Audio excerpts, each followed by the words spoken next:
এই যে আমার পেছনে দেখছেন ঝিনাইদহ জেলার জেলা মডেল মসজিদ, কারণ প্রত্যেক উপজেলায় একটি করে হয়েছে। সেই হিসাবে ঝিনাইদহ 6 উপজেলায় 6টি মসজিদ পেয়েছে এবং এটি হচ্ছে জেলা মসজিদ, এটি জেলায় এসেছে। সেই হিসাবে ঝিনাইদহ সদর উপজেলায় 2টি মসজিদ নির্মাণ হচ্ছে। এই মসজিদটির প্রকল্প ব্যয় ধরা হয়েছে 14,89,00,000 টাকা ধরা হয়েছে প্রকল্পিত ব্যয়। অনেক অনেক দৃষ্টিনন্দন করে এই মসজিদটি নির্মাণ করা হচ্ছে এবং প্রায় বলা যায় যে 80% কাজ কিন্তু এর মধ্যে কিন্তু হয়ে গেছে, প্লাস্টার হয়ে গেছে। এখন ভেতরে ইলেকট্রিকের কাজ সহ টাইলসের কাজ হয়ে গেলে মসজিদটি হয়তো উদ্বোধন করা হবে। এখন আমার মতামত হচ্ছে এরকম যে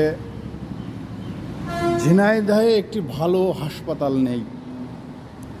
আমরা যারা ঝিনাইদহের মানুষ, আমাদের খুব ছোটোখাটো একটা অসুখ হলেই আমাদের ফরিদপুরে রেফার হতে হয়, ঢাকায় রেফার হতে হয় এবং অসংখ্য মানুষ কিন্তু এখন ভারতে চিকিৎসা নিতে যাচ্ছে। তাতে তাদের অর্থব্যয় হচ্ছে, বাংলাদেশে করলেও অর্থব্যয় হবে, কিন্তু যে কষ্টটা তাদের হচ্ছে সেটি আসলে না গেলে কাউকে বোঝানো সম্ভব নয়। এত মসজিদ ঝিনাইদহে, এত মসজিদ হয়েছে, এক একটি গ্রামে 7টা 6টা করে মসজিদ, অথচ ঝিনাইদহে একটি ভালো হাসপাতাল নেই।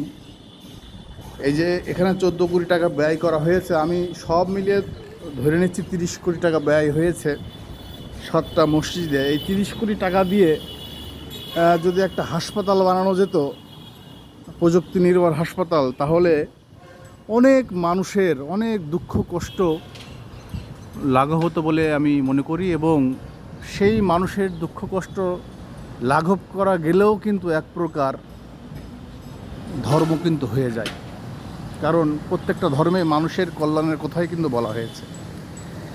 এখানে এরকম না যে এখানে মসজিদ নেই, মসজিদের কারণে কেউ নামাজ পড়তে পারছে না, মসজিদ অপরিহার্য, এরকম কিন্তু না বিষয়টা। মসজিদ, অসংখ্য মসজিদ কিন্তু এখানে আছে।